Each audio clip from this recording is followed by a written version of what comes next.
Hey everyone, welcome back for another deep dive. So this time around, you guys have sent in some really fascinating stuff about, well, boosting your social confidence and building habits that, really stick. Absolutely. We're going to be looking at excerpts from the Social Skills Guidebook and Workbook for James Clear's Atomic Habits. Two great resources. Really good ones.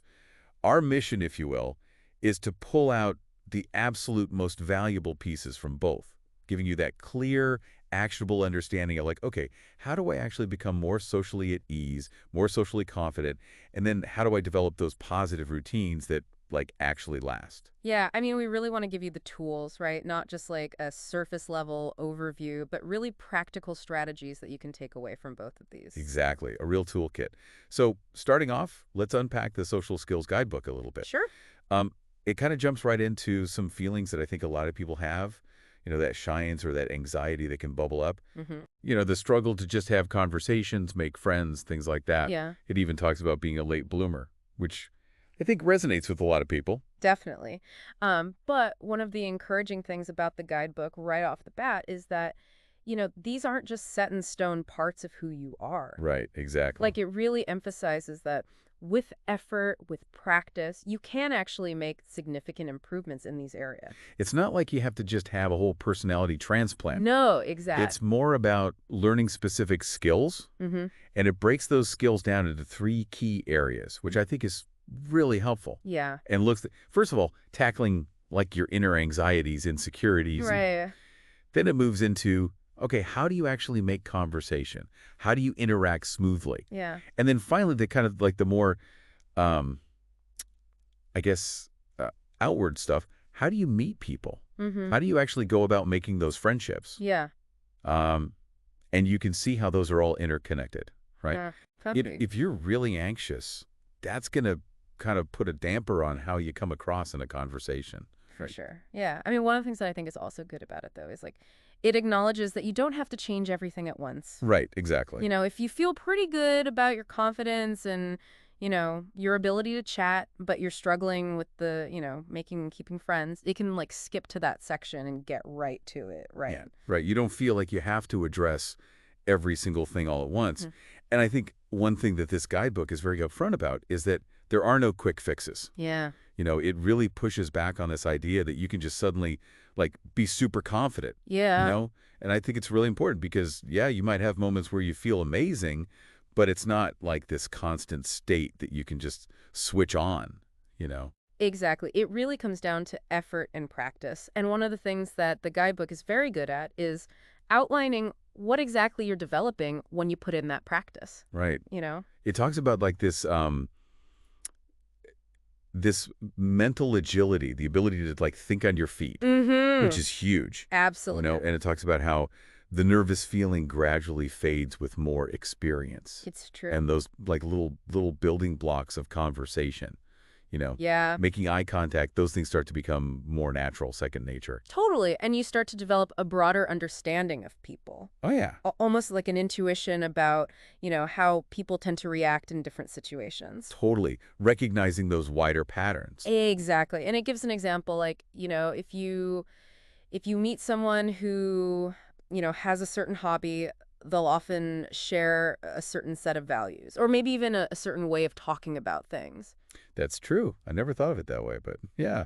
And you start to recognize those patterns, hmm right? Yeah, absolutely. You also mentions like the practical knowledge of, different social situations and how to navigate them, Absolutely. which again is the kind of thing that I think you only really get by like getting out there, Totally. experiencing it. 100%. One thing I really liked was that it makes it clear that like seeking professional support is totally okay, Oh, absolutely. It makes such a good statement. Like sometimes self-help isn't enough. right? And there's absolutely no shame in that. Yeah, It's not a sign of weakness to talk to a counselor or to join a support group. exactly. And it even specifically mentions, things like college counseling services, which can be a really valuable resource. Yeah, absolutely. So, if you're feeling really stuck, don't hesitate to reach out for that kind of help. Right. Such a valuable reminder.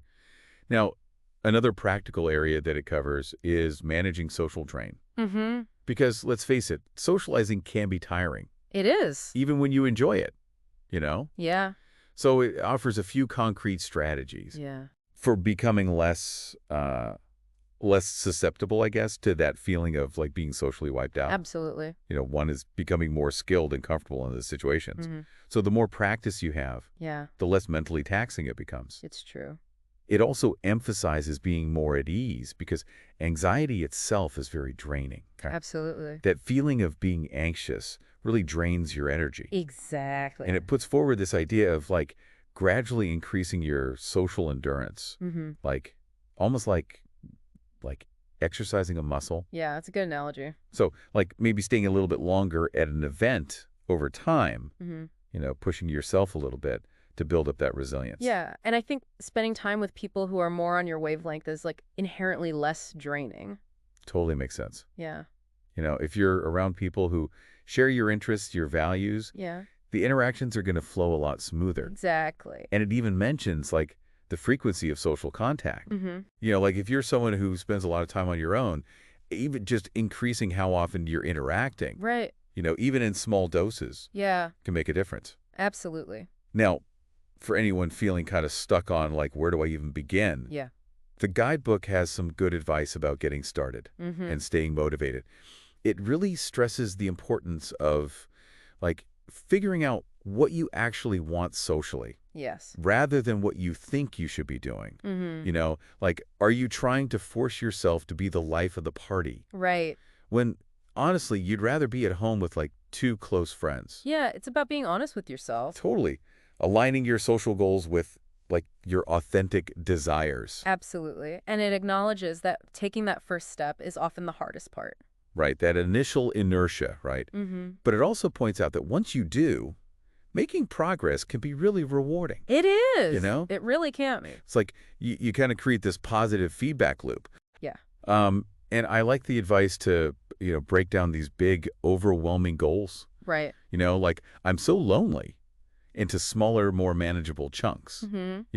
Like, okay, I want to make 3 friends that I see, semi-regularly. Yeah, make it concrete. Make Exactly. it actionable. Right. And focusing on the next immediate action Yeah. rather than this like long-term, Huge. have a full, rich social life. Right. It's like, okay, what's the very next step? Yeah. Maybe like I'm going to spend 15 minutes researching some local groups Exactly. or activities Yeah. that might be interesting. Yeah. You know, Make it a small step. much less intimidating, right? Absolutely. And it advises against trying to like master every social skill Right? all at once. Yeah. Like pick a few core things. Yeah. Maybe if your main hurdle is feeling really nervous meeting people, Mm-hmm. then just focus on those initial interactions. Yeah. And getting comfortable, like just chatting for a few minutes. Yeah. Focus on what's most important for you. Exactly. And it talks about finding ways to practice socializing Right. that you actually enjoy, that Yeah. are convenient for you. Absolutely. And the idea of like shaping your environment to nudge yourself Yeah. towards being more social. Mm-hmm. So maybe limiting those like really solitary activities on the weekends. Yeah. Or even using fun activities as a bit of a reward for like engaging in a social task. Right. You know, Gamify it a little bit. exactly. Now, another thing that the guidebook does is kind of helps you reframe how you think about social activities. Yeah. Because some might feel like a chore if you don't yet have those skills to navigate them comfortably. Right. Right. Exactly. But the idea is that as your social skills grow, your confidence grows. Yeah. Those activities actually become enjoyable. Right. It's like you break down that barrier of discomfort, Right. and then you can actually start to have fun. Exactly. Now let's kind of delve into like the inner workings a little bit. Mm-hmm. The guidebook dedicates some time to like really challenging those unhelpful thought patterns. Yeah. You know? Yeah, those negative thoughts that can just run rampant in our heads. Exactly. It gives some really common examples of like negative self-talk Yeah. that can pop up during conversations. Mm-hmm. Things like, oh, no, I'm probably screwing this up. Yeah. They probably think I'm annoying, that kind of thing. Yeah, I think everyone has those thoughts from time to time. Totally. And even like negative thoughts that creep in, even when you're just thinking about making friends. Right.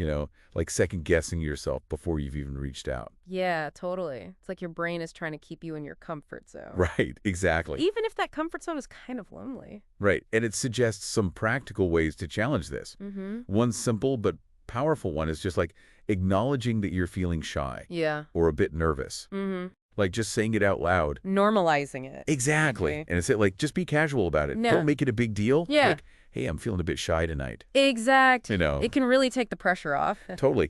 And it tackles catastrophizing, Yes. which is like that mental leap to the worst case scenario. Yeah. Right. When your mind goes to the most extreme possible outcome. Exactly. So, like, you don't have plans for the weekend and suddenly it's, oh, I'm going to be alone forever. Yeah, it's like that snowball effect of negativity. Exactly. And those deep-seated beliefs, Yeah.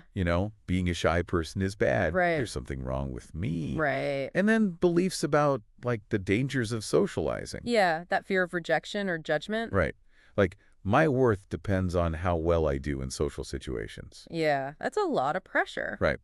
And the guidebook does a good job of explaining, like, how these limiting beliefs persist. Yeah. Because of something called filtering. Right. It's where you're unconsciously only paying attention to things that confirm what you already believe. Yeah, it's like confirmation bias. Exactly. Filtering out all the evidence that contradicts your belief. Right. Even if there's, like, evidence to the contrary. Yeah. You're just, like, focusing on the stuff that fits your narrative. Mm-hmm. And the good news is it offers alternative, more helpful perspectives. Yes. So, like, instead of, if I say something stupid, they'll judge me forever.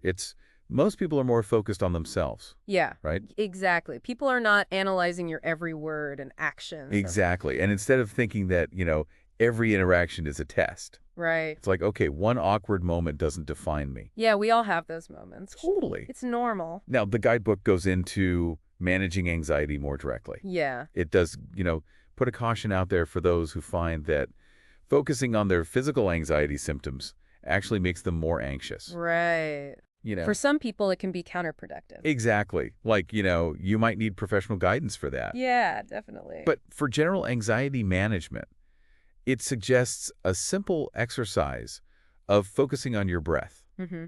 Like just sitting in a comfortable position, Right.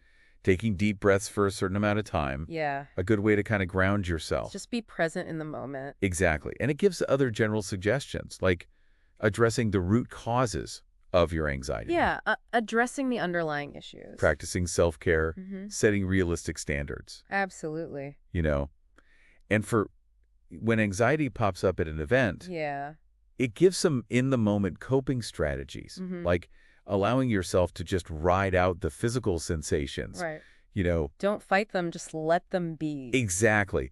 Doing those like deep breathing techniques, Yeah. focusing on what's happening around you. Right. And even, and this might sound counterintuitive, jumping into a low-pressure interaction. Yeah, sometimes that can actually help to calm your nerves. Right, kind of like distract yourself a little bit. Exactly. And I like this idea of forcing your hand. Yeah. You know, like creating a sense of urgency Right. or promising yourself a reward to overcome that hesitation. Mm-hmm. You know? Yeah. Give yourself a little push. Exactly.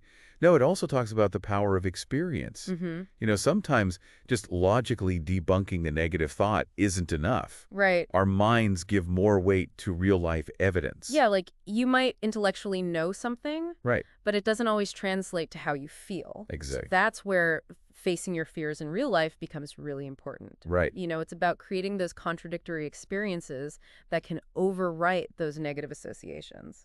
Right. It talks about breaking that like situation cue to get nervous cycle. Exactly. Yeah. You encounter a situation, there's a cue that makes you nervous, you have a negative reaction, and it just keeps repeating. And it's like this vicious cycle. Yeah, so you need to interrupt that cycle. And create those positive associations instead. Exactly. Now, one of the big things for social confidence, I think, is self-esteem. Absolutely. And the guidebook defines what healthy self-esteem looks like. Yeah. You know? It's not about being arrogant or putting others down. Right, exactly. It's about having a good internal sense of self-worth, Yeah. having stable emotions, Mm-hmm. and it really connects working towards goals that are aligned with your desires to building that genuine self-esteem. So it's not just about, like, achieving to impress other people. Right.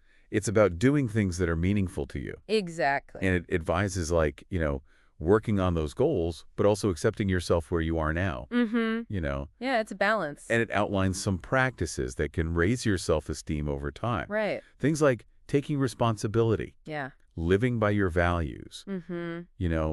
Letting your true self be seen, Right. practicing self-respect, Absolutely. living constructively, finding meaning in your work, that kind of thing. Yeah, those are all really important for building a solid sense of self-worth. I mentioned shorter-term boosters, like, reminding yourself of your positive qualities, Mm-hmm. using affirmations. Yeah. But it cautions against relying too heavily on those. Right, they're more like temporary boosts. Right. The real lasting confidence comes from improving your skills. Exactly. From the actual work. Right. Now let me get to improving those conversation skills. Okay. One thing it says is, like, make an effort to just share your initial thoughts Mm-hmm. rather than over-filtering so much that you say nothing.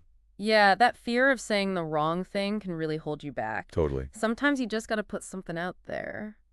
And in group conversations, paying attention to what others are saying is key, Yeah. for finding those openings to contribute. Exactly. You got to be engaged. It's so easy to zone out, though. It is, especially if you're feeling anxious. Totally. And it also normalizes those little silences that happen. Yeah, You those know? pauses. It's like we feel this pressure to fill every gap. Yeah, we think we have to be entertaining all the time. Exactly. But it's okay to have those moments of silence. Right. And it gives some strategies for handling them gracefully. Yeah. Like maybe acknowledging a random joke that popped into your head. Right. Or recognizing that a topic has kind of run its course. Yeah. Or just giving someone a moment to think. Mm-hmm. It doesn't always have to be like nonstop chatter. Exactly. And it gives this reassuring perspective that even like slightly awkward beginnings are normal. They are. Yeah. Well, it doesn't mean you have terrible social skills. It just means everyone's figuring things out. Exactly. And having a plan for like gracefully exiting a conversation that's not going anywhere. All right. Is helpful too. Yeah, have an exit strategy. Exactly. And it gives some easy conversation starters. Yeah. Like commenting on the environment or giving a compliment. Mm-hmm. And for keeping conversations going, Yeah. it suggests being willing to take a little bit of initiative. Right. So like asking those open-ended questions, Yeah. maybe changing the subject if things are getting stale, Mm-hmm. Trying to guide it towards topics that seem mutually interesting. Exactly. Be an active participant, Right. but don't dominate the conversation. Finding that balance, right? Exactly. And it offers a good refrain for small talk, Yeah.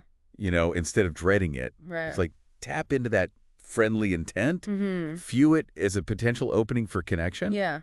except that not every moment is going to be super fascinating, Right. And even within those routine exchanges, Yeah. look for those little points of interest that Yeah. you can use to move beyond the surface level. Exactly. Find those little hooks. Right. And knowing when and how to end a conversation appropriately, Yeah. based on the context. Mm. So like a brief interaction versus a longer one. Right. And being able to like wrap things up cleanly Yeah. without feeling like you have to over-explain. Exactly. Now, what about joining group conversations? Oh. That can be even more intimidating. Right. It Yeah. suggests starting by engaging with someone on the periphery of the group. Mm-hmm. Someone who's maybe not like super deeply involved in the main discussion. Right. And then when you want to engage with the whole group, Yeah. it says to start a conversation similarly to how you would with an individual. Yeah. You know, Use those same kind of opening lines. like relating to the situation. Yeah. Of context, asking a question, Mm-hmm. or just saying something about yourself. Right. And it really stresses like taking initiative, Yeah. like throwing yourself into the mix. Don't just stand on the sideline. Don't just stand there waiting to be invited in. Yeah. Be proactive. Now, empathy, I think, is huge for social connection. Absolutely. And the guidebook breaks it down into two types: Yeah. emotional empathy and cognitive empathy. Right. So emotional empathy is that feeling what the other person is feeling. Yeah, like actually experiencing their emotions. And cognitive empathy is more about understanding their perspective, Mm-hmm. Intellectually. Yeah.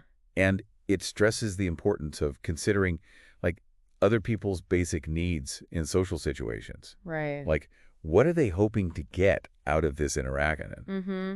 And it encourages us to like respect the role of emotions. Yeah. Even if you're a more logical person Right. and practicing showing support and concern, Mm-hmm. even if it feels awkward at first. Yeah. Sometimes you just got to fake it till you make it. Exactly. Now, on the flip side, it outlines those bad listening habits, Yeah. like things to avoid, Mm-hmm. talking too much, Yeah. not really paying attention, Right. having that like bored body language, Mm-hmm. interrupting constantly, Yeah. being afraid of silence, Mm-hmm. finishing people's sentences, Yeah. It's a long list. offering premature summaries, Yeah. like shutting down the discussion. Mm-hmm. abruptly changing the subject. Right. Just giving those, like, token responses. Yeah, the superficial responses that show you're not really listening. It's like a whole checklist of what not to do. Right. And then it gets into nonverbal communication, Yeah. explaining how those little cues, eye contact, facial expressions, posture, gestures, even how you position yourself Right. can reveal a lot. Yeah, your body language speaks volumes. Right. And it gives some guidelines for, like, approachable body language. Yeah. So things like friendly facial expressions, open a posture, letting your gaze move around the room, Right. standing near people, smiling, nodding. Yeah, those are all good signs. Right. And it talks about the importance of having expressive body language. Yeah. That matches what you're saying, Right. even if it feels unnatural at first. Yeah, sometimes you got to practice it. And it describes, like, generally desirable body language as self-assured, but also casual, relaxed, friendly. And it cautions against being, like, overly confident or confrontational. Right. You don't want to come across as aggressive. Right, finding that middle ground. And it even addresses style and grooming. Yeah.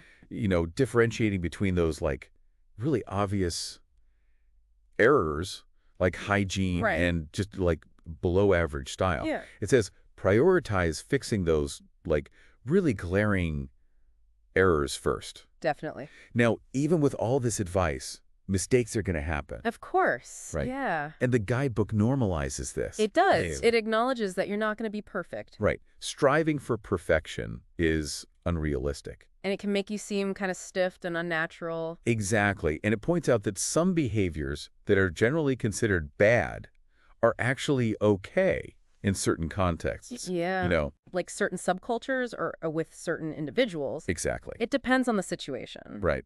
And friendships are partly defined by the mistakes we tolerate in each other. That's true. You know. It's about accepting each other's imperfections. Exactly. And for increasing your likability, Yeah. it lists some behaviors, like friendly body language, initiating conversations, engaging with those who initiate with you, Right. showing interest, Yeah. even just offering cheerful greetings when you're busy. Those little things can make a big difference. And it says focus on not being negative. Yeah. More than trying too hard to be overly positive. Right, like just don't cut people down. Exactly. Authenticity goes a long way. Now, what about this quality of being fun? Yeah, how do you become more fun to be around? Right. And it acknowledges that fun is subjective, Yeah. but it focuses on that, like, outgoing, entertaining kind of fun. Right. And it lists traits that make someone less fun. Yeah. Like never wanting